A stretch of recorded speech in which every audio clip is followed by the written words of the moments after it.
So we on the tablet granulation process pass all powder ingredients to sieve number 60. तो sieve number 60 से अपने सारे के सारे powder ingredients पास करवा देने हैं. Weigh them, transfer in mortar. ठीक है. So weigh them, we have to weigh them first and then we have to transfer them in mortar. So mortar में mortar प्रेशर अपना वाला. ठीक है. So add polyvinyl pyridone which is a binder. Make a compact dough that is there. ठीक है.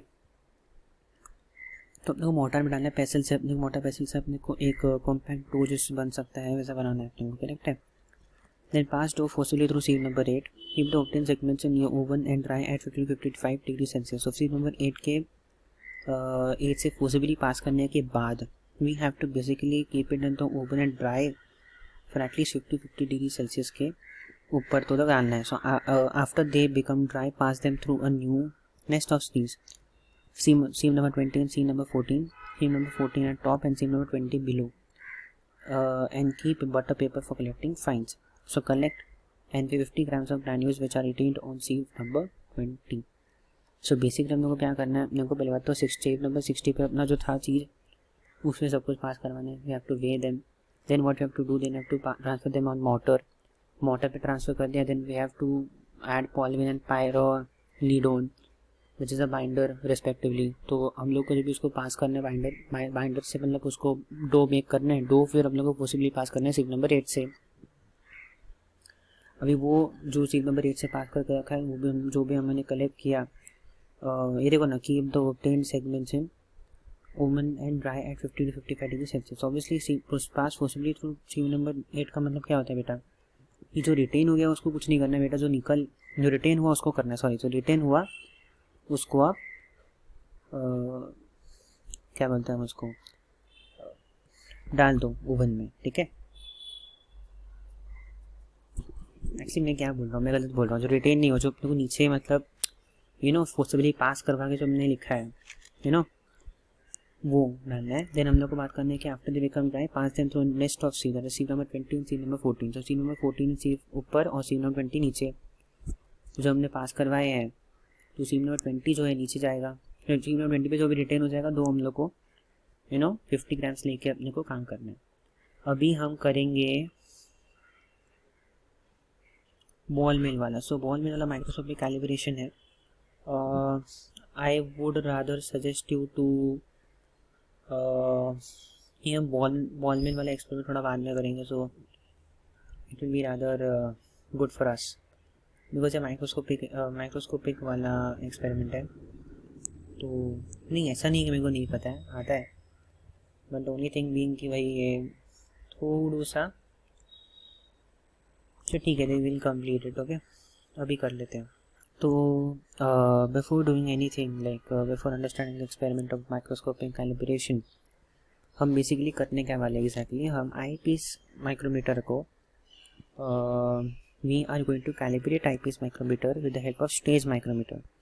तो जिससे पहले हम ये सब एक्सपेरिमेंट चालू करें, we should know something about the stage micrometer. अपने पास जो माइक्रोस्कोप होता है, माइक्रोस्कोप के अंदर वी हैव सम, अपने पास एक स्टेज रहता है माइक्रोस्कोप के अंदर. अपने पास एक कंपाउंड माइक्रोस्कोप के अंदर अगर मैं बात करूँ तो we have a stage inside.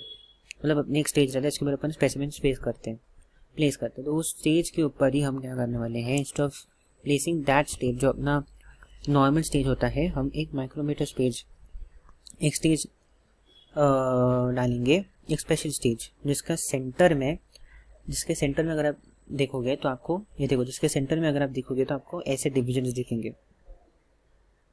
ठीक है. और ये डिविजन्स अगर मैं क्यूमुलेटिव बताऊं तो 10 mm की डिविजन्स हैं. एंड मतलब 10 ये पूरा मिला के 10 mm है और ये 100 डिविजन है टोटल.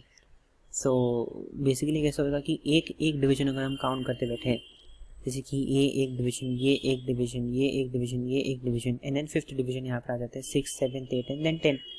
मतलब 10 डिविजन ईच तो 100 हो जाएंगे ऐसे, मतलब 100 डिवीजन रहेंगे. तो लीस्ट काउंट जब हम स्टेज माइक्रोमीटर का निकालते हैं तो हमको मिलता है 0.1 mm. अब इसी तरह से जैसे हमने लीस्ट काउंट स्टेज माइक्रोमीटर का निकाला, वैसे ही हमें आई पीस माइक्रोमीटर का भी लीस्ट काउंट निकालना है. करेक्ट है. तो उसके लिए हम लोग अभी एक एक्सपेरिमेंट करेंगे जिसमें, एक सेकेंड ना, ठीक है। तो इसीलिए हम लोग ये एक्सपेरिमेंट करने वाले हैं जिसमें अपन what are we going to do rather is that हम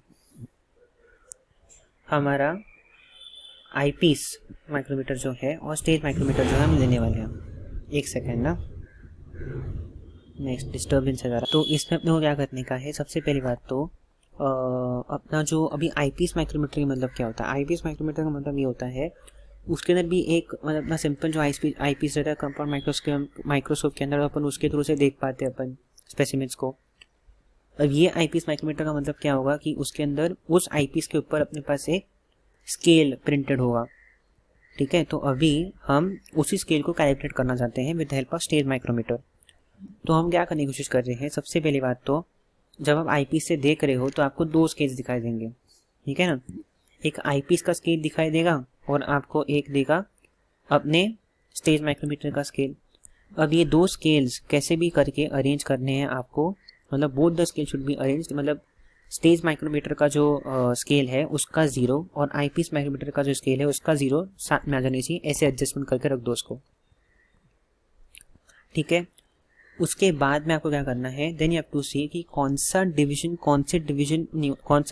of stage micrometer is collaborating और coming together with the division of eyepiece micrometer. तो सपोज मान के चल लेते हैं कि हमारा जो 5th डिवीजन है आईपीस माइक्रोमीटर का, जिसको हम ऑक्यूलर माइक्रोमीटर भी बोलते हैं, उसका 7th division of stage micrometer के साथ कोलैब हो रहा है, ठीक है। थोड़ा बहुत समझ में आ रहा होगा, करेक्ट है। तो जब हम बात करते हैं कि 5th division of eyepiece ocular micrometer is coming together with 7th division of stage micrometer, हम क्या बोल सकते हैं, what statement that can we make. हमको पता है कि लीस्ट काउंट कितना है हमारे स्टेज माइक्रोमीटर का, we know that is the least count is 0.01। तो जब हमको पता है कि हमारा 5th डिवीजन जो है वो 7th डिवीजन के साथ 7th division of 5th division of eyepiece वाला जो है 7th division of stage micrometer के साथ जा रहा है, और किसका हमको लीस्ट काउंट पता है, स्टेज माइक्रोमीटर का, मतलब अपना वैल्यू क्या है 0.07 माइक्रोमीटर्स। नहीं, बात सही की बात सही, बराबर, this is the correct right.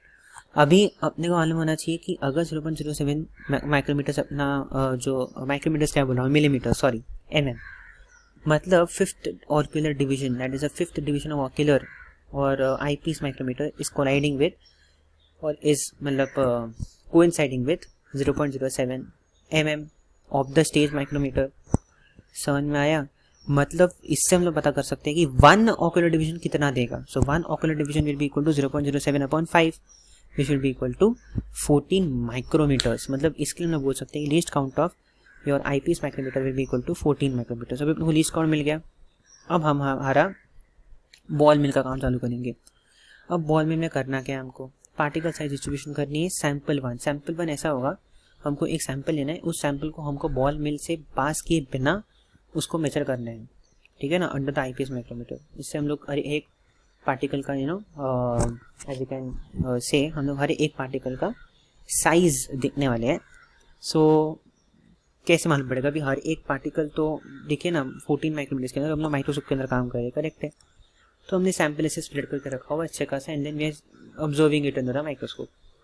जब हमने क्या किया, जैसे हम लोग को मतलब बनाना है सब कुछ रिकॉर्ड करना, तो हमने एक टेबल बना के रखा है जिसके अंदर अपने साइज रेंज लिखा हुआ है माइक्रोमीटर्स के अंदर, 1 से 10, 11 से 20, 21 से 30, ऐसे करते करते 100 माइक्रोमीटर्स तक हमने काम कर दिया। अब हम क्या करेंगे, हम लोग मीन डायमीटर लिख के रख देंगे। ऑब्वियसली 1 से 10 का mean diameter will be equal to 5, 11 से 20 का विल बी इक्वल टू 15। सही बात है, कम से कम मालूम पता है आपको कि 1 से 10 के बीच में का एवरेज इज 5, 11 से 20 में इसका एवरेज इज 15, करेक्ट है। तो ये इसकी वजह से हमने मीन डायमीटर लिख दिया है, करेक्ट है। अब हमको मालूम पड़ना चाहिए कि number of particles in the size range, मतलब कितने पार्टिकल्स हैं जो 10 माइक्रोमीटर्स या जो इस साइज रेंज में हमको दिख रहे हैं। अब पहली बात तो आप तो एग्जैक्ट साइज बता नहीं सकते, जो आपको दिख रहा है आईपीस के थ्रू से, आपके आईपीस माइक्रोमीटर से आपको जो दिख रहा है वो आपको स्केल दिख रहा है एक, और स्केल्स के डिविजन दिख रहे हैं। जो आपका पार्टिकल उस स्केल के डिवीजन के बीचों बीच आ गया, जिस स्केल के डिवीजन को वो मतलब बता रहा है, तो आपने वो डिविजन्स नोट डाउन कर लिए कि हाँ बाबा ये जो पार्टिकल है ये मेरे आईपीएस माइक्रोमीटर के 3 डिविजन्स को कवर कर रहा है, या फिर ये 4 डिविजन्स को कवर कर रहा है। करेक्ट है। जब हम देखते हैं उसको, अगर मैं आपको बताऊँ एक प्रॉपर इसका एक अच्छा ओवरव्यू देता हूँ, तो ये है एक picture where we are comparing the stage micrometer का scale to the ocular micrometer का स्केल। तो अब इधर देख सकते हो कि माइक्रोमीटर mm के खिलाफ में कितना छोटा है। करेक्ट है। तो अब यहाँ पर हम लोग देखने की यहाँ पर कोशिश ये कर रहे हैं कि अगर हमारा पार्टिकल, सपोज ये मेरा डॉट, ये मेरा कर्सर देख रहे हो, अभी कर्सर आपको ऑब्वियसली मेरे पास तो मुझे मेरा कर्सर एज अ डॉट मतलब ऐसा एज अ एरो दिख रहा है, आपको ऑब्वियसली एक सर्कल दिख रहा होगा येलो कलर का। तो अभी ध्यान देना कि कर्सर का पॉइंटर कहाँ पर है एकदम से। अब वो सपोज समझ लो कि हमारा यहाँ पर जो है एक पार्टिकल हमने प्लेस करके रखा हुआ है, ठीक है, और वो पार्टिकल इतना बड़ा है कि उसकी साइज हमको मिल रही है 1 2 3 4 5 6 डिविजन्स कवर कर लिए उसके इधर के। तो हम क्या लिखेंगे रिपोर्ट में? 6 डिविजन्स कवर्ड। हम डायरेक्टली माइक्रोमीटर में आंसर तो लिखेंगे नहीं, दैट इज नॉट पॉसिबल। हम क्या करेंगे, 6 डिविजन्स लिख देंगे and then we are going to multiply it with 14 because we know that 14 micrometers is the least count of the ocular micrometer. Least count मतलब क्या है? एक डिवीजन जो है, ये एक डिवीजन है ना, ये एक जीरो के बाद वाला जो एक डिवीजन है ये एक, ठीक है, जो आप देख पा रहे हो ये एक डिवीजन कितने साइज का है, ठीक है ना, उसको अपन बोलते हैं लीस्ट काउंट। तो वो है 14 micrometers for our ocular micrometer. तो वो 14, और हमको मालूम है कि हमारा जो पार्टिकल का साइज है वो कम से कम 4 या 5 डिविजन्स कवर करा, तो 5 × 14 माइक्रोमीटर्स हम लोग को फिर माइक्रोमीटर्स में आंसर मिल जाएगा, ठीक है। तो ऐसे करते करते हमने हमारे साइजेस निकाले, तो ऐसे करते करते हमने हमारे साइजेस निकाले और हमको उस हिसाब से मालूम पड़ा कि भाई ये एक पार्टिकल जो है ये इस रेंज में फॉलो करता है, ये एक पार्टिकल यहाँ पर फॉलो करता है, यहाँ पर 2 पार्टिकल्स रादर फॉलो करते हैं। तो ठीक, हमने फिर इसका सिग्मा एन ले लिया, बराबर है। सिग्मा एन क्यों? मतलब 50 पार्टिकल्स हमने अंडर ऑब्जर्वेशन रखे, तो 50 हो गए यहाँ पर।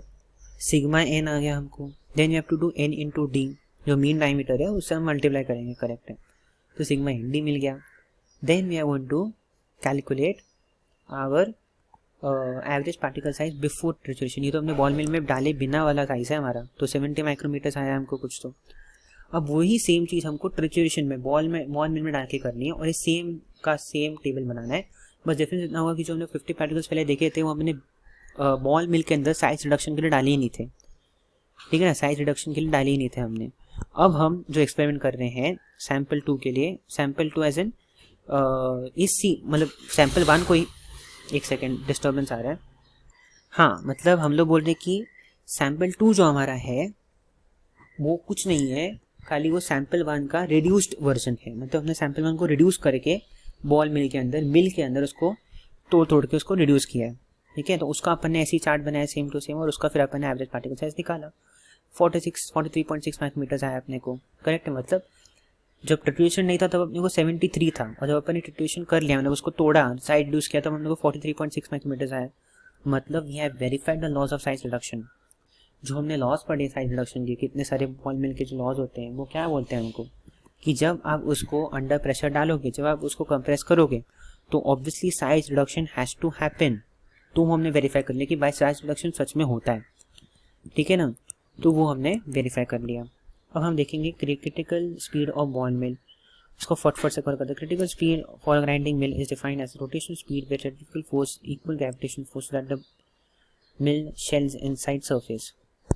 This is the rotation speed where balls will not fall away from the mill's shell, that is they will start rotating with the mill and cling to its insides, thus will not carry out any grinding of the feed.